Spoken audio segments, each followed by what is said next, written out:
بسم الله الرحمن الرحيم. الحمد لله حمدا كثيرا طيبا مباركا فيه كما يحب ربنا ويرضاه، وأشهد أن لا إله إلا الله وحده لا شريك له، وأشهد أن محمدا عبده ورسوله، وصلى الله عليه وعلى آله وأصحابه وسلم تسليما كثيرا. أما بعد، قال شيخ الإسلام محمد بن عبد الوهاب النجدي رحمة الله عليه في كتابه كتاب التوحيد، وقوله dan firman Allah Subhanahu wa ta'ala, wa idza qila lahum la tufsidu fil ard qalu innama nahnu muslihun. Dan apabila dikatakan pada mereka orang-orang yang menyimpang, orang-orang yang bermaksiat, dan kemaksiatan itu adalah kerusakan di muka bumi. Ketika dikatakan pada mereka la tufsidu fil ardi, jangan kalian merusak di muka bumi, yaitu jangan kalian bermaksiat, karena orang yang bermaksiat kepada Allah, pada perintah-perintah Allah Subhanahu wa ta'ala, mereka itulah orang-orang yang mufsid pada hakikatnya, orang-orang yang merusak di muka bumi. Sebab kerusakan yang terjadi di muka bumi, baik kerusakan itu datangnya dari daratan ataukah dari lautan, gempa bumi, terjadinya gunung meletus, dan masaib, bencana-bencana yang lainnya, penyebabnya adalah al-ma'asi, maksiat kepada Allah Subhanahu wa ta'ala.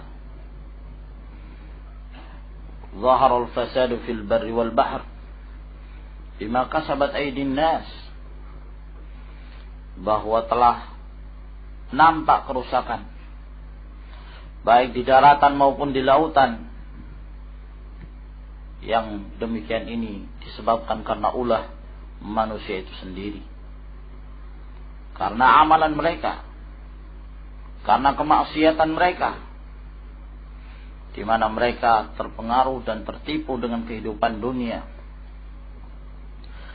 Sehingga ketika kaum mukminin mengatakan pada mereka la tufsidu fil ard, jangan kalian merusak di muka bumi, qalu, maka mereka justru menjawab innama nahnu muslihun, sesungguhnya kami adalah orang-orang yang berbuat kebaikan.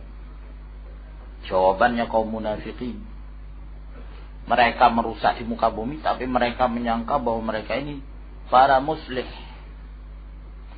orang-orang yang berbuat kebaikan. Maka di dalam ayat ini peringatan untuk tidak tertipu dengan perkataan ahlul ahwa, tidak tertipu dengan pernyataan-pernyataan ahlul bid'ah ketika mereka menganggap baik perbuatan mereka, walaupun mereka menghiasi perbuatan dan amalan mereka itu dengan berbagai macam syubhat. La taghtarru, maka jangan kalian tertipu wahai kaum mukminin, dan jangan kalian tertipu dengan banyaknya jumlah mereka, banyaknya orang-orang yang mengikuti mereka. Fahum ala halakah, karena mereka pada hakikatnya berada di atas kebinasaan. Di dalam ayat ini kita mendapatkan faedah pula bahwa al-ibrah, yang menjadi ibrah dari sesuatu bukan kepada nama sesuatu itu. Akan tetapi yang dilihat adalah apa yang diberi nama dari sesuatu itu. Al-ibra bil ma'ani wal musammayat la bil asami. Yang ditinjau dari sesuatu itu adalah kandungan dari suatu nama. Praktek, bukan hanya sekedar pengakuan. Kalau hanya sekedar pengakuan, kami muslihun, kami adalah orang-orang berbuat kebaikan, ma aktsaran nas. Sangat banyak dari kalangan manusia yang mengaku demikian. Bahkan dari kalangan kuffar, wal munafiqin, wal zanadiqah. Mereka semua mengaku kami muslih, kami dai yang mengajak pada kebaikan. Kami berusaha untuk melakukan perbaikan. Kami berusaha untuk melakukan yang terbaik, yang lebih utama. Akan tetapi mujarradul iddia, ya, la yanfa. Hanya sekedar pengakuan demikian tidaklah memberikan manfaat. Nah, al-iddi'aat, ad-da'awa lam tuqam 'alaiha bayyinat fa abna'uha ad'iya. Bahwa pengakuan-pengakuan yang tidak disandari dengan bukti, tidak didasari dengan dalil burhan, maka orang-orang yang mengaku itu hanya sekedar pengakuan saja. Sehingga harus kita melihat kepada kandungan dari pengakuan itu. Apakah benar mereka itu sebagai muslimin? Ternyata Allah Subhanahu wa taala mendustakan pernyataan kaum munafikin ketika mereka menisbahkan pada diri mereka innama nahnu muslihun. Sesungguhnya kami ini adalah orang-orang berbuat kebaikan. Kalau demikian, berarti di antara manusia ada yang muslih, ada yang mufsid. Ada yang berbuat kebaikan dan ada pula yang merusak di muka bumi. Lalu apa dhabitus shalah wal fasad? Bagaimana cara kita untuk mengetahui si fulan muslih, si fulan mufsid? Orang ini berbuat kebaikan, orang ini berbuat kerusakan. Maka kita harus kembali kepada dhabitus syara'. Bahwa apa-apa yang diridhai Allah Subhanahu wa taala, apabila seorang hamba tersebut mengamalkannya, maka berarti dia telah melakukan kebaikan. Dalam artian setiap ketaatan pada Allah mendatangkan kemaslahatan. Dan setiap apa yang dilarang oleh Allah Subhanahu wa taala pasti mendatangkan madarrah, pasti mendatangkan kerusakan. Itu pasti. Nah, apabila demikian berarti dhabit al-fasad was-salah innama huwa ar-ruju' ila kitabillah wa sunnati Rasulillah sallallahu alaihi wasallam. Dari kalangan kufar, tatkala mereka menyatakan kami muslihin, kami ingin melakukan perbaikan, tidak bermanfaat apa yang mereka katakan. Disebabkan karena kekufuran mereka, disebabkan karena kesyirikan mereka, dan mereka tidak mendengarkan panggilan Allah Subhanahu wa taala, menyebabkan terjadi kerusakan di muka bumi. Nah, kaum munafiqin, ashabul ma'asi, mereka berbuat kerusakan pada hakikatnya. Walaupun mereka menyangka bahwa kami adalah muslihin. Lihat keadaan kaumnya.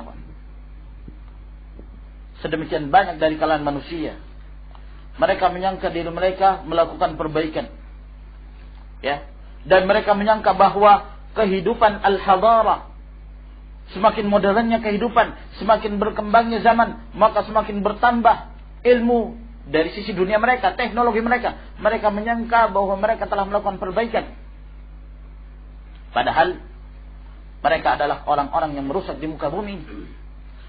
Sedemikian banyak dari kalangan manusia yang mereka keluar dari fitrah mereka, yang mereka keluar dari agama mereka, disebabkan karena ajakan-ajakan dari kaum kufar wal munafiqin yang menyeret sekian banyak dari kalangan manusia, terkhusus kaum muslimin wal muslimat, kepada jalan-jalan syaitan. Mereka menganggap bahwa keluarnya wanita dari rumah-rumah mereka itu kebaikan. Mereka menganggap bahwa para wanita tatkala mereka meninggalkan hijab itu kebaikan. Mereka menganggap bahwa disebarkannya khamr dan dihalalkannya musik dan dihalalkannya berbagai perkara-perkara diharamkan oleh Allah Subhanahu wa taala mereka menganggap bahwa mereka adalah muslihun. Padahal mereka ini adalah orang-orang merusak. Sayati fi akhir hadhihi al-ummati qaumun yastahilluna al-hira wal harira wal khamra wal ma'azif wa yusammunaha bighairi ismiha. Akan muncul pada akhir umat ini sebagian kaum yang mereka menghalalkan zina, menghalalkan sutra bagi laki-laki, dan menghalalkan khamr, dan menghalalkan musik. Lalu mereka beri nama dengan bukan nama yang sebenarnya. Nah, mereka namakan perbuatan zina itu dengan istilah yang lain, kemesraan, pacaran, dan lain sebagainya. Nah, agar kemudian terkaburkan makna tersebut, terkaburkan hal-hal yang diharamkan oleh Allah Subhanahu wa taala, dan mereka menyangka bahwa mereka ini muslimin. Demikian banyak ya ikhwan. Dan bahkan dari kalangan kaum muslimin, ahlul ahwa, ahlul bid'ah, Allah Subhanahu wa taala menurunkan firman-Nya berkenaan tentang mereka. Qul hal nunabbi'ukum bil akhsarina a'malan alladzina dhalla sa'yuhum fil hayatid dunya wa hum yahsabuna annahum yuhsinuna sun'a. Maukah kami kabarkan pada kalian orang-orang yang paling merugi amalannya? Orang-orang yang tersesat di muka bumi, sesat amalan mereka, namun mereka mengatakan kami adalah orang-orang yang paling baik dalam beramal. Kami adalah orang-orang yang paling baik amalannya. Ayat ini diturunkan pada ahlul bid'ah, khawarij, dan yang semisal mereka. Diturunkan pada ahlul hawa, alladzina yattabi'una ahwa'ahum. Nah, di antara mereka yang menghalalkan musik, ya, dan bahkan menjadikan itu sebagai wasilah untuk berdakwah kata mereka. Di antara mereka ada yang mengatakan saya akan terus berdakwah lewat musik. Oke. Mengambil wasilah yang diharamkan oleh Allah Subhanahu wa taala tidak akan mungkin sampai kepada apa yang diridai Allah Azza wa Jalla. Wasail bid'iyah, wasail muharramah tidak akan mendatangkan manfaat sama sekali. Nah, oleh karena itu para ulama masih saja mereka menyatakan wasailud da'wah tauqifiyah, bahwa wasilah-wasilah dalam berdakwah adalah perkara tauqif. Apa yang telah dijelaskan oleh Rasulullah sallallahu alaihi wasallam, ya, dalam dakwahnya, dan apa yang telah digunakan oleh Rasulullah alaihi wasallam dan para sahabatnya dalam menggunakan wasailud dakwah, maka tauqifiyah, ya, terbatas pada apa yang telah mereka amalkan. Namun diperluas oleh ahlul bid'ah. Mereka menganggap anasyid boleh dijadikan sebagai wasilah untuk berdakwah. Nah, mereka menganggap bahwa membuat film, membuat drama, pentas-pentas, apakah itu pentas nasyid atau pentas pertunjukan, mereka jadikan sebagai wasilah dalam berdakwah. Wasilah bid'ah. Nah, maka ikhwan fillah azakumullah, al-ibrah bil musab. Oleh karena itu yang harus kita lihat bukan hanya pengakuan. Karena kalau pengakuan demikian banyak orang mengaku dirinya di atas kebenaran. Demikian banyak dari kalangan mereka mengaku mereka itu adalah orang-orang melakukan kebaikan. Namun tidak ada kebaikan kecuali orang-orang berjalan di atas kitabullah dan sunnah Rasulnya sallallahu alaihi wasallam. Wa qauluhu, dan Allah Subhanahu wa taala berfirman, "Wa la tufsidu fil ardi ba'da islahiha." Janganlah kalian merusak di muka bumi dengan kemaksiatan-kemaksiatan, berdoa atau mengajak pada selain ketaatan pada Allah, ba'da islahiha, setelah bumi ini diperbaiki dengan datangnya para nabi dan rasul, dengan adanya warasatul anbiya dari kalangan para ulama yang menjelaskan syariat ini, mengajak pada ketaatan pada Allah Subhanahu wa taala, maka jangan lagi kalian merusak. Wad'uhu khaufan wa tama'a, dan berdoalah kalian pada Allah dengan takut dari nerakanya dan sangat mengharapkan rahmat dan surganya. Inna rahmatallahi qaribun minal muhsinin. Sesungguhnya rahmat Allah Subhanahu wa taala itu dekat dari orang-orang yang senantiasa berbuat kebaikan. Wa qauluhu, dan Allah Subhanahu wa taala berfirman, afa hukmal jahiliyati yabghun. Apakah hukum jahiliyah yang mereka cari? Setiap hukum yang menyelisihi Alkitab dan As-Sunnah, maka itu hukum jahiliyah. Sebagaimana yang ditegaskan oleh Syekhul Islam dan Ibnul Qayyim rahimahumallahu ta'ala. Setiap hukum apa saja yang keluar dari jalur Kitabullah dan Sunnah Rasulnya Sallallahu Alaihi Wasallam, maka itu hukum jahiliyah. Apakah dianggap baik oleh sebagian manusia, ataukah dianggap hukum itu sebagai hukum positif? Nah, hukum jahiliyah, qawanin, undang-undang wad'iyah yang diletakkan oleh manusia, semuanya hukum jahiliyah. Nah, apakah itu yang mereka tidak cari? Apakah itu yang mereka pilih? Wa man ahsanu minallahi hukman liqaumin yuqinun. Siapa yang lebih baik hukumnya? Siapa yang lebih baik ketetapannya dari Allah bagi orang-orang yang yakin? Jadi kalau orang yang yakin itu, kaum mukminin itu, mereka meyakini bahwa hukum Allah adalah ahsanul hukum, hukum yang paling baik. Karena Allah Subhanahu wa taala alim. Allah Azza wa Jalla Maha mengetahui kemaslahatan untuk hamba-hambanya. Terjadinya hukum nasikh dan mansukh. Ada hukum yang ditetapkan oleh Allah, kemudian diangkat lagi hukumnya oleh Allah, datangkan syariat yang baru. Karena Allah Subhanahu wa taala lebih mengetahui bahwa hukum ini cocok untuk diterapkan pada zaman ini, dan hukum itu cocok diterapkan pada zaman sebelumnya. Hukum ini cocok untuk diterapkan pada zaman setelahnya. Allah Subhanahu wa taala Maha mengetahui tentang hal itu. Nah, ma nansakh min ayatin aw nunsiha na'ti bi khairin minha aw mithliha. Nah, kami tidaklah menghapus dari satu ayat, atau kami jadikannya lupa, melainkan kami akan mendatangkannya yang lebih baik atau yang semisalnya. Allah Subhanahu wa taala lebih mengetahui masalih wal mafasid. Di antara hukum-hukum itu ada yang kemaslahatannya mutlak, baik, seluruhnya maslahat pada setiap zaman. Seperti at-tauhid, maslahat pada setiap zaman, maka tidak pernah dihapus hukum tauhid itu. Ad-da'watu ila tauhid, terus kemaslahatannya pada setiap zaman, sehingga tidak pernah dihapuskan oleh Allah Subhanahu wa taala. Nah, al-akhlaqul karimah, akhlak-akhlak yang mulia. Nah, al-karam, sifat kedermawanan, budi pekerti yang baik. Ini adalah merupakan kemaslahatan pada setiap zaman, sehingga tidak dihapus oleh Allah Subhanahu wa taala. Di antaranya ada pula hukum-hukum yang Allah Subhanahu wa taala mengetahui bahwa hukum ini pantas diterapkan pada zaman fulan, dan hukum ini pantas diterapkan pada zaman fulan, allan misalnya. Ya, seperti raf'ul athqal, diangkatnya hukuman-hukuman yang berat, beban-beban yang dahulu diberikan kepada Bani Israel, diangkat dari umat Rasulullah sallallahu alaihi wasallam ini, karena Allah mengetahui kelemahan yang terjadi di kalangan umat ini.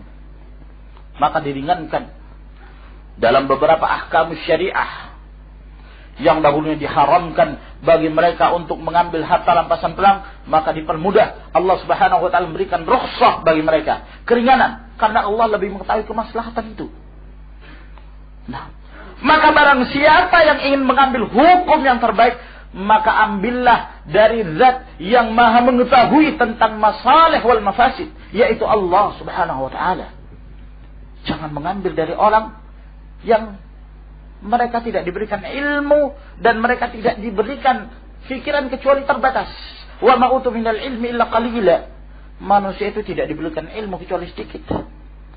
Walaupun dikumpulkan mereka seluruhnya, seluruh dunia ini untuk memikirkan satu hukum, selama hukum itu bertentangan dengan hukum Allah, tidak akan mendatangkan masalah.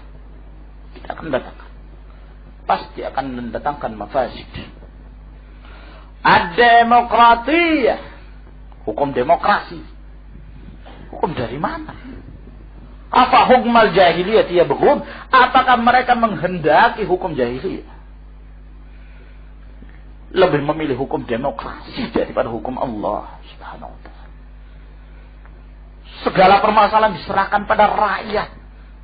Rakyatnya yang menjadi patokan keputusan. Dan suara terbanyak itulah yang menjadi patokan kebenaran. Suara rakyat adalah suara Tuhan, kata mereka. Subhanallah. Maka terjadilah kerusakan.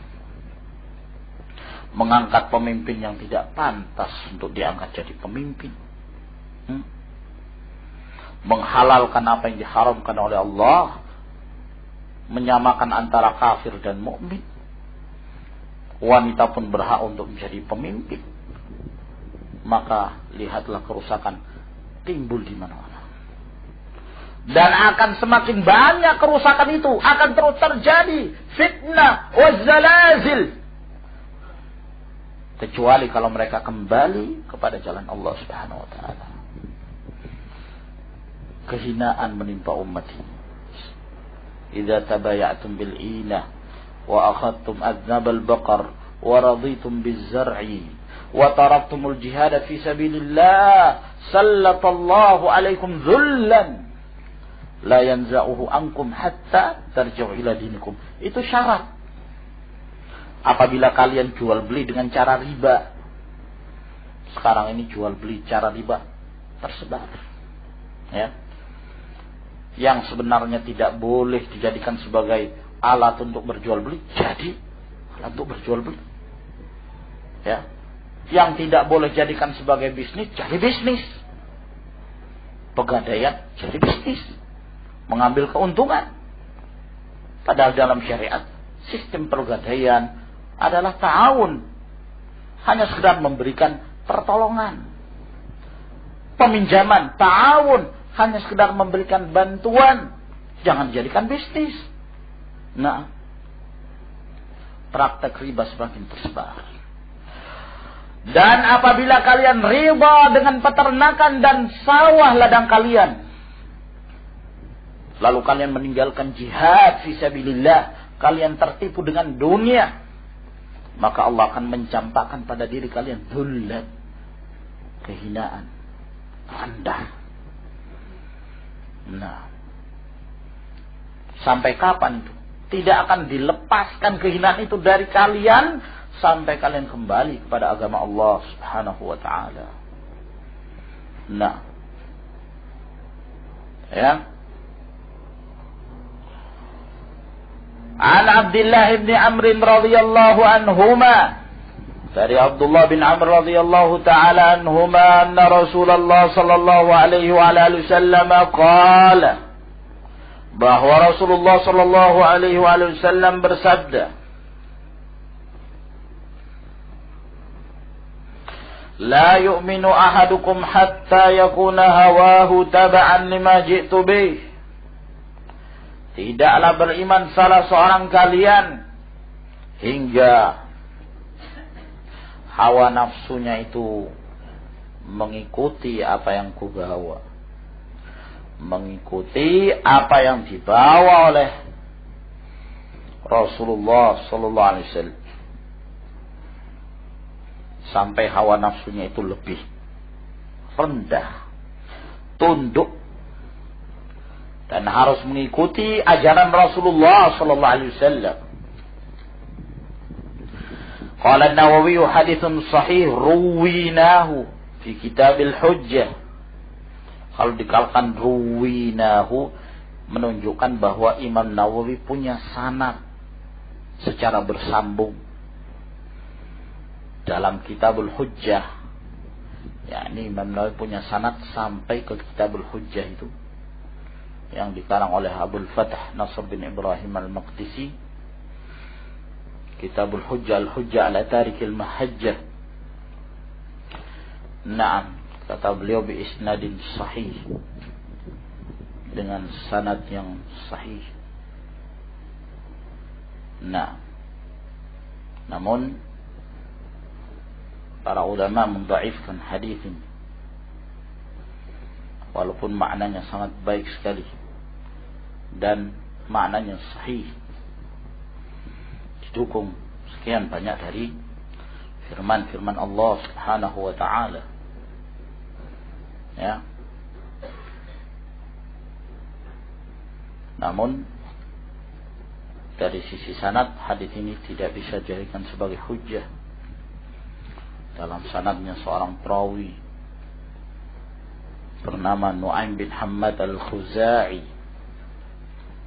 Walaupun beliau imam dalam sunnah, tapi dalam hadis didhaifkan oleh para ulama. Walhasil bahwa kita tidak berhujjah dengan hadis ini, namun maknanya didukung dengan firman-firman Allah Subhanahu wa taala. Nah, celaan di dalam Al-Qur'anul Karim bagi mereka yang mengikuti hawa nafsu. Fa illam yastajibu laka fa'lam annama yattabi'una ahwa'ahum. Kalau mereka tidak menjawab panggilanmu ya Rasul sallallahu alaihi wasallam, maka ketahuilah mereka itu mengikuti hawa-hawa nafsu mereka. Wa qala Sya'bi, berkata Sya'bi, Amr bin Syarahil Al-Kufi, imam, kana baina rajulin minal munafiqin wa rajulin minal yahudi khusumatun. Dahulu terjadi pertengkaran antara seorang dari kalangan munafik dan seorang dari kalangan Yahudi. Ya. Nah, Asy-Sya'bi, seorang tabi'i, meriwayatkan langsung, menceritakan zaman Rasulullah sallallahu alaihi wasallam. Berarti riwayatnya apa ya, kawan? Mursal. Nah, terjadi pertengkaran antara seorang dari munafikin dan seorang dari Yahudi. Faqala al-Yahudi, maka berkatalah orang Yahudi, natahakamu ila Muhammad. Mari kita menjadikan Rasulullah SAW sebagai hakim. Ini perkataan Yahudi. Karena dia mengetahui Rasulullah SAW jujur orangnya, tidak mau menerima harta riba, tidak mau menerima sogoan. Li'annahu arafa annahu la ya'khudhu rishwa, karena dia mengetahui bahwa Rasulullah SAW itu tidak mengambil sogoan, uang sogoan. Wa qala al-munafiq, berkata orang munafik, natahakmu ila al-yahud, tidak, kita menjadikan hakim orang Yahudi saja. Bayangkan, orang Yahudi memilih Rasulullah sallallahu alaihi wasallam, orang munafik memilih Yahud. Kita pilih orang Yahudi. Li'ilmihi annahum ya'khuduna rishwa, karena dia mengetahui bahwa mereka itu mau mengambil sogoan. Jadi udah tahu munafik ini bahwa dia salah. Nah, tapi mau cari-cari kebenaran. Nah, berusaha mencari tim pembela. Ya, apa namanya, kawan? Pengacara. Berusaha untuk mencari pengacara yang bisa disogoi. Dikasih duit. Yang namanya pengacara kan banyak yang bejat. Pengacara banyak yang bejat. Yang terpenting bagi mereka, bagaimana caranya memenangkan rekannya, apa namanya?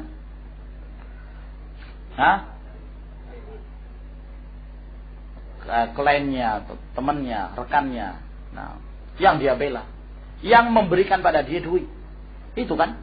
Nah, walaupun mungkin dia mengetahui secara kacamata zahir bahwa orang ini salah, tapi karena dia diberikan uang untuk dijadikan sebagai pembela. Ya. Nah, pembela kebatilan. Nah, pengacara. Maka dia berusaha untuk membela, ya, bagaimanapun usahanya. Walaupun terkadang dengan menempuh cara-cara yang batil. Allahul musta'an. Fattafaqa, maka akhirnya mereka berdua sepakat ayatiya kahinan untuk mendatangi dukun. Satunya milih Rasul, satunya memilih Yahud. Ya tidak ketemu. Akhirnya cari yang disepakati. Dukun akhirnya datang. Fi Juhainah, yang ada di daerah Juhainah. Fayatahakama ilaihi fanazalat. Lalu mereka pun menjadikannya sebagai hakim, maka turunlah firman Allah, alam tara ilal ladzina yaz'umun annahum amanu bima unzila ilaika. Pentahqiq kitab ini mengatakan dengan lafaz ini dhaif. Nah, ya.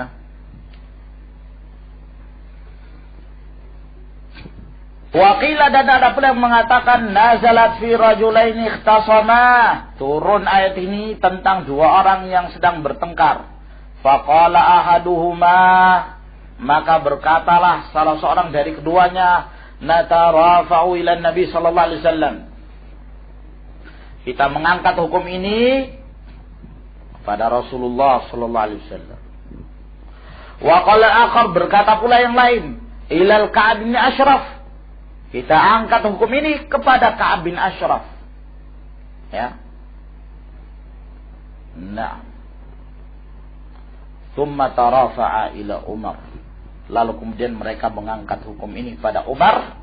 Fadzakara lahu ahaduhuma al-qissata. Lalu kemudian salah seorang dari keduanya menyebutkan kisahnya, pertengkaran mereka. Faqala lilladzi lam yarda bi Rasulillah sallallahu alaihi wasallam. Maka Umar pun mengatakan pada yang tidak ridho kepada Rasulullah sallallahu alaihi wasallam, akadzalik, apakah benar demikian? Qala na'am. Kata orang itu, ya benar demikian.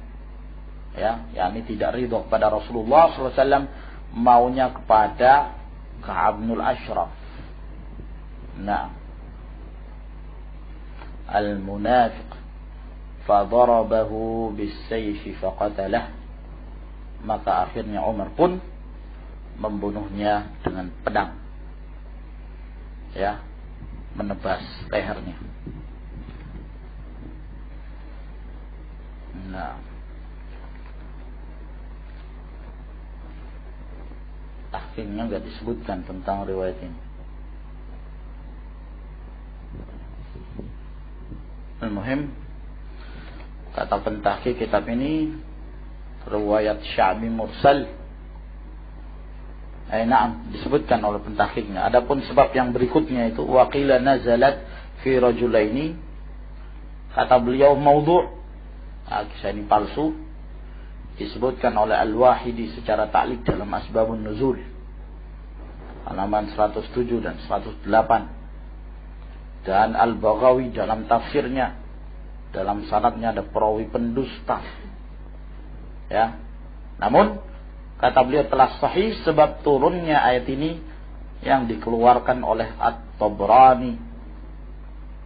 Dan selainnya dari Ibnu Abbas radhiyallahu anhuma berkata, kana Abu Burdah al-Aslami kahinan yaqdi bainal yahud fima yatanafaruna ilaih. Adalah Abu Burdah al-Aslami, ini seorang dukun dahulunya, yang dia menjadikan atau menetapkan hukum antara orang-orang Yahudi terhadap apa yang mereka perselisihkan. Fatanafara ilayhi nasun minal muslimin. Lalu kemudian ada sebagian dari kaum muslimin ingin menjadikannya pula sebagai hukum. Ya. yakni apakah yang dimaksud muslim di sini yakni zahirnya Islam tapi mereka munafiki, maka Allah Subhanahu wa taala menurunkan firman-Nya, alam tara ilal ladzina su'mu. Al-Haytham mengatakan rijaluhu rijalus sahih. Al-Hafidh mengatakan sanadnya jayyid. Naam. Al-Syekh Muqbil bin Hadi Al-Wadi'i rahimahullah ta'ala dalam kitabnya As-Sahihul Musnad min Asbabin Nuzul,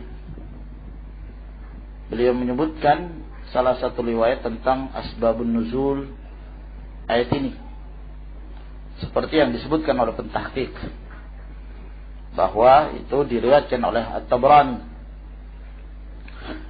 bahwa Tabrani mengatakan haddatsana Abu Zaid Ahmad ibn Yazid Al-Huti Abu Yaman qala haddatsana Safwan ibn Amr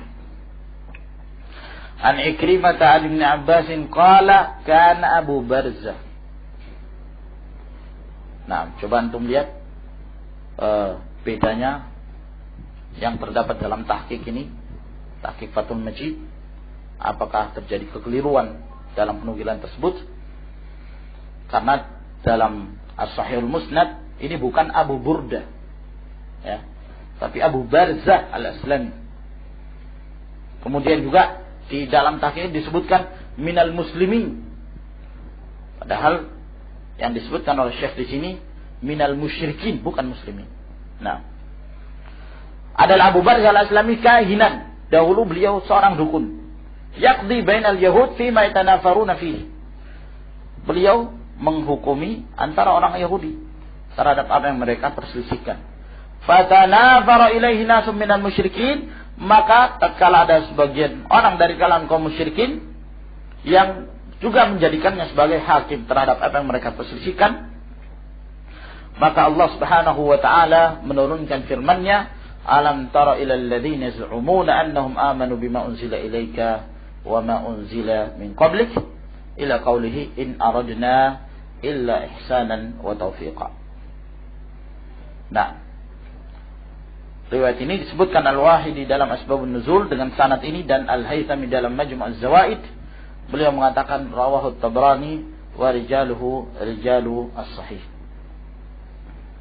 Nah, wallahu a'lam bissawab. Ya, perlu dicek ini ya kawan,